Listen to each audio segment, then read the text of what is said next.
আমি বাবা মায়ের শত আদরের মেয়ে। আমি বড় হই সকলের ভালোবাসা নিয়ে, আমার দু চোখে অনেক স্বপ্ন থাকে, আমি পড়ালেখা শিখতে চাই।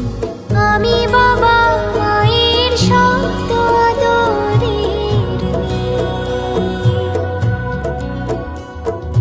যদি চার দেয়ালের মাঝে কাটি সারা জীবন, তাহলে থাকবো শুধু বোঝা হয়ে।